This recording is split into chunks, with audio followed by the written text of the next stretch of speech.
Genshin Impact version 4.0 is just around the corner, and I cannot wait for it to finally arrive because the devs have been drip feeding us little crumbs of the Fontaine storyline since basically the start of the game, and I am very tired of crumbs. Just please give me the whole baguette. Please, I'm starving over here. Like, all the way back in version 1.0, which was like back in 2020, we learned that Mona writes articles for the Fontaine newspaper, The Steam Bird, and that title alone alludes to Fontaine's steampunk aesthetic. Then over in Liyue, during the 1.4 Wishful Drops event, we met the Oceanids Rodea and Endora, who gave us insight into Fontaine's potential themes of purity and political intrigue. And also there's countless NPCs in all corners of Tibet who talk about Fontaine's unique technological advancements, bureaucracy, cultural entertainment, energy crises, and of course, economic turbulence.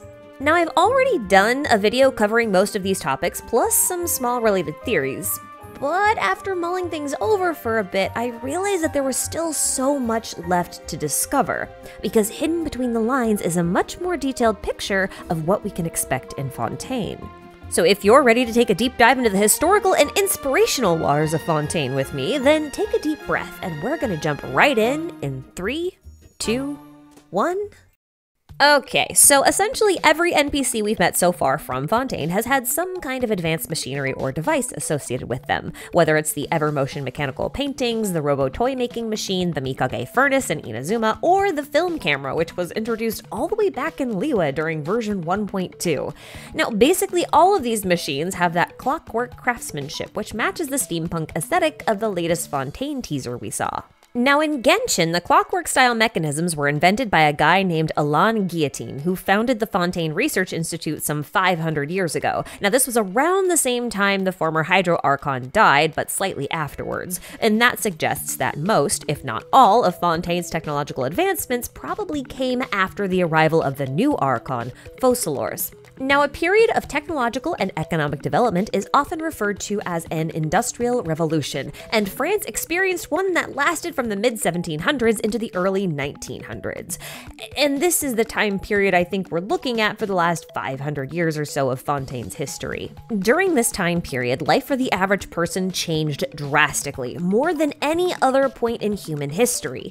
In 1776, for example, James Watt invented a very efficient form of the steam engine, which not only made trains, ships, and other modes of transportation a reality, but it also introduced agrarian families to mechanized farming, which meant that there was less need for human labor on farms.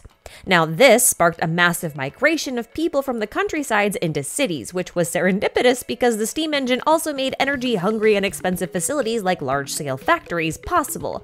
And even with all of its mechanizations, these factories required a lot of human labor, at an extremely low cost, of course. These factory workers were usually people who had no other employment options, like women who were discouraged from working most jobs, and, of course, orphaned children. The working conditions were obviously horrific, the hours were long and grueling, and the pay was laughably low, which kept workers in a state of perpetual poverty. This, of course, led to the creation of two very different social and economic classes of people, those who owned the factories, the bourgeois, and those who worked in the factories, the proletariat. And this disparity between the classes was exacerbated by extreme population growth in the cities, from migration mostly, which created slums with, again, horrible living conditions riddled with disease and a lack of fresh water. Given that the time period overlaps with the invention of the James Watt steam engine, and since Fontaine is the nation of water, steam power is most likely its primary source of energy, and also its source of its steampunk aesthetic. But obviously steam comes from water, and when you mix water and industrial practices and poor living conditions, well, it's pretty easy to see how you'd get bitter or polluted water, and why some of the Oceanids would want to part ways with Focalors, and eventually leave Fontaine altogether. And I don't think they parted on good terms. Remember how I mentioned that there was a severe division of classes in this time period in France? That may extend not just to the people, but to the Oceanids as well. See, we learned way back in version 1.4's Wishful Drops event that most of the Oceanids were not on good terms with the current Archon, something to do with the water getting bitter in Fontaine, and Oceanids thrive in pure waters, so bitter waters are obviously unacceptable. But after seeing the 3.8 special program teaser, I think it might be that the Oceanids are a faction divided. As you can see, most of the city we were shown looked as though the waters were clean and pure, but shots of the sewers suggest that the cleanliness of the surface might be more of a facade. Some Oceanids may live in these pure city waters and therefore take no issue with their new Archon, while others may have found the living conditions in the effluence areas to be rather intolerable, and when Focalors didn't address the issue, they instead migrated to places like Liyue and Mondstadt. Following that train of thought, notice how whenever you fight Rodea, she questions whether or not you are an assassin from her homeland. This implies that Fontaine's justice system extends beyond humans and applies to the Oceanids as well. This sets up Focalors as being a bit ruthless in her approach to governance. I mean, it's being implied that Focalor would assassinate her Oceanids, which to me kind of feels like if Morax would assassinate his Yaksha, and that's just kind of a distressing thought. But this actually lines up pretty well with the type of governance issues that France experienced during the Industrial Revolution of the 1800s. At this point in time, France was just exiting a long period of Napoleonic wars coupled with the famine that was due to bad harvests caused by bad weather, alongside growing industry which put a lot of farmers and artisans out of work. That forced them into the cities, which then ballooned in population, and we're talking like 20x growth over the century here. And the new government that was in place at the time was not equipped at all to handle the challenges of this new era. This public discontent came to a head in 1848 during the French February Revolution, making it one of the most important years in European history because the activities in France set off a chain reaction of revolutions all over Europe, and some of Europe's colonies, for that matter. Ironically, this was also the year the Communist Manifesto was published. Feels pretty fitting, honestly. In any case, France's revolution was arguably successful, and so began the era of the French Second Republic. Anyway, there was some movement to improve employment options for men and later women through government programs at this time, but those were eventually shut down by the French National Assembly, who then formed a new national police force. This new government would undergo a lot of changes over time, eventually landing on creating a standardized legal code headed by appointed judges who were then backed by the police force. And that really sounds like how Fontaine may be structured right now. But all of this just meant that the class divide remained unaddressed.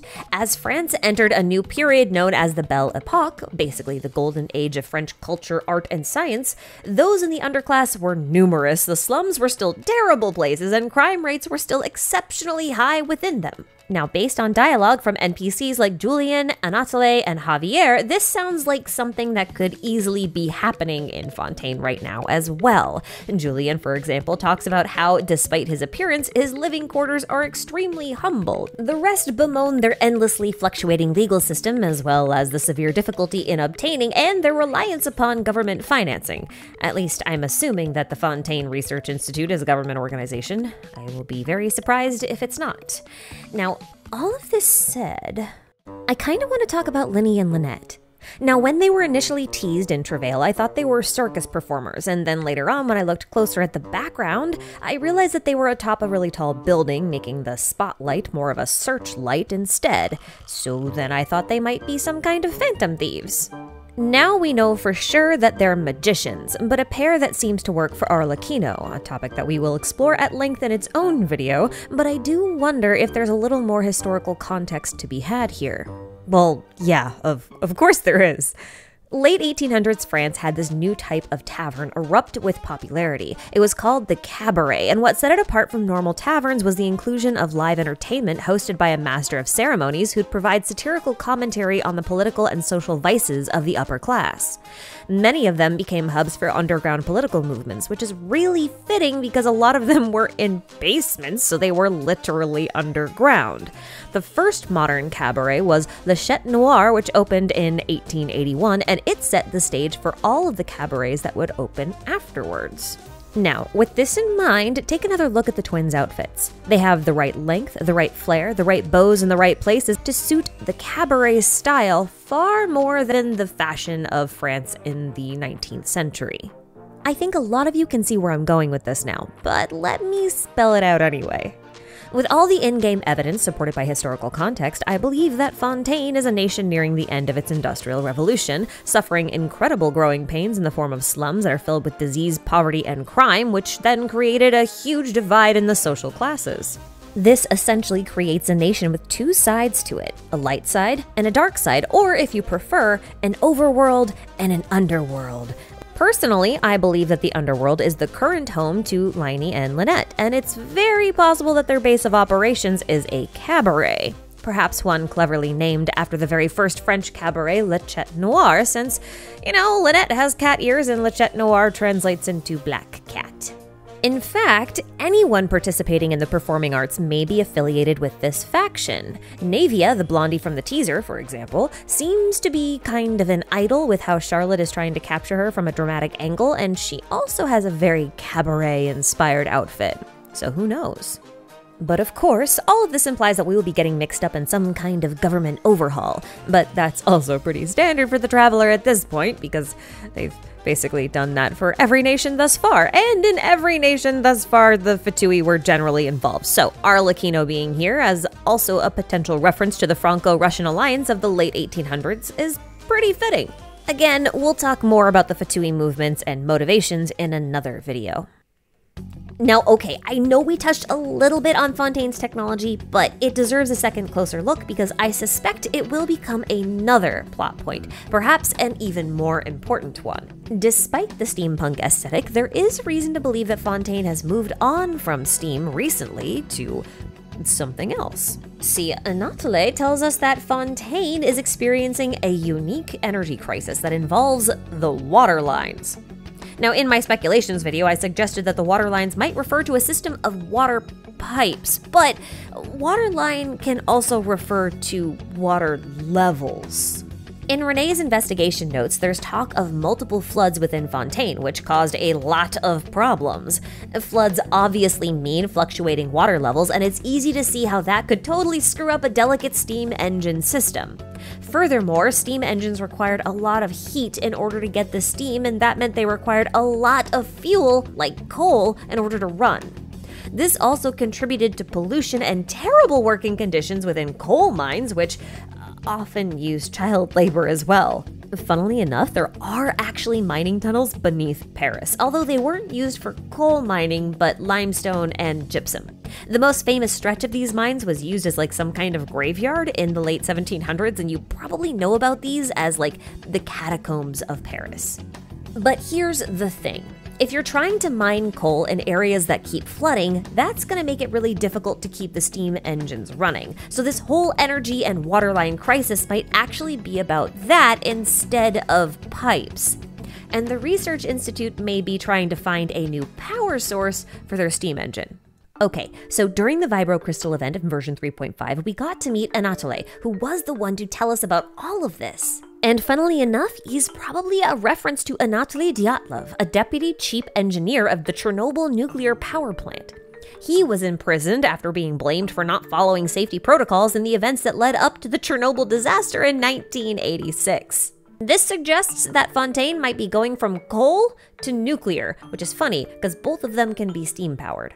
Now, Bertrand, the Fontaine toy maker that we met, flat out says that Fontaine is researching alternate energy solutions, and then goes on to talk about a massive explosion at the Institute that involved archium, which could be Fontaine's uranium.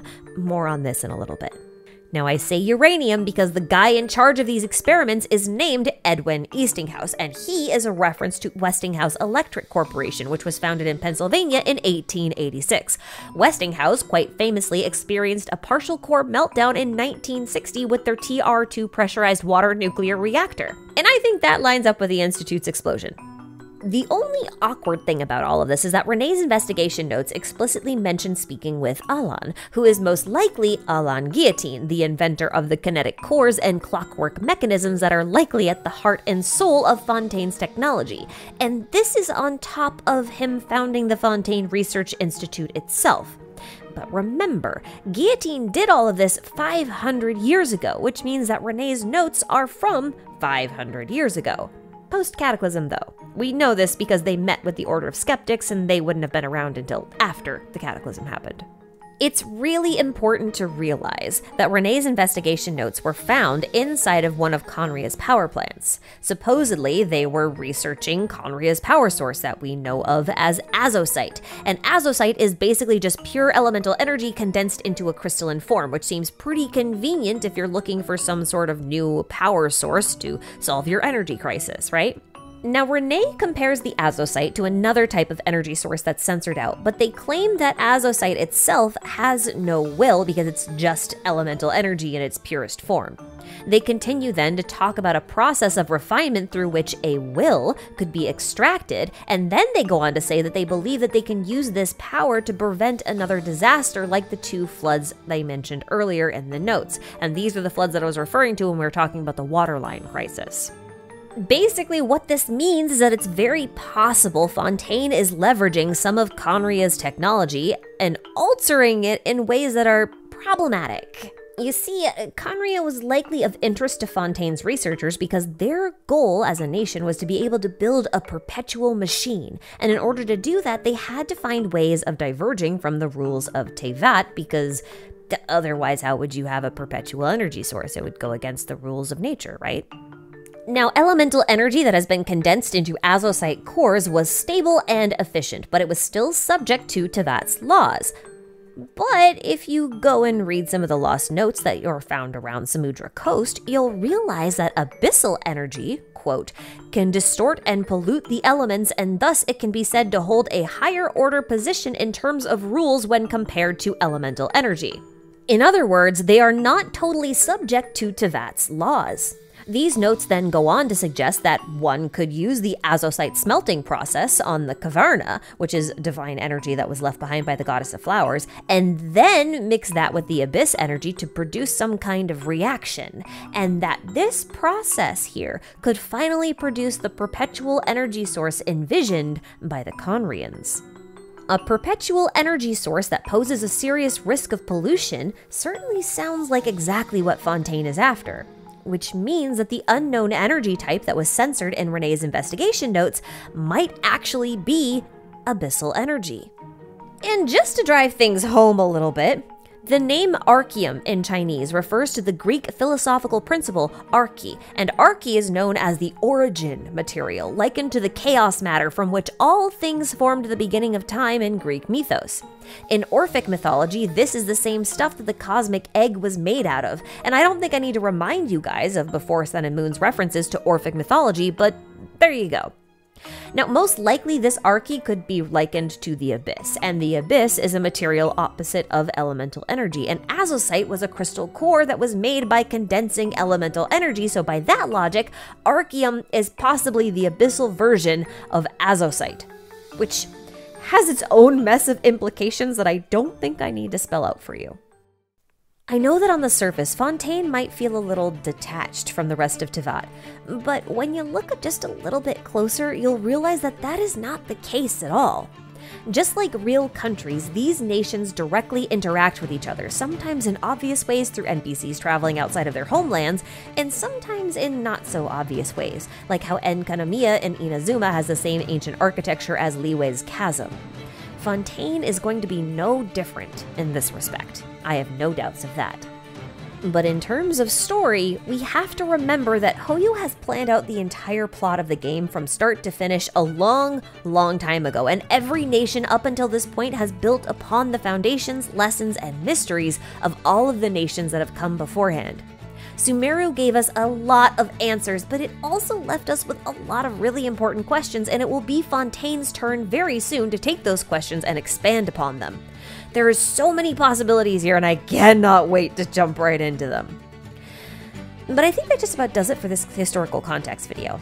Now, I had a blast researching all of this in preparation for Fontaine, and I am more than ready to learn even more, historically, mythologically, and just in-game lore-wise. But unfortunately, we're gonna have to wait until the 4.0 special program for that, so here's to waiting. But alrighty guys, I hope you learned something, and I hope you're as excited as I am, because 4.0 is literally just around the corner. Thank you as always to all of my channel members for supporting me and what I do, and thank you very much for watching this video. I cannot wait to see you all in the Kingdom of Water, so take care, and I will see you there.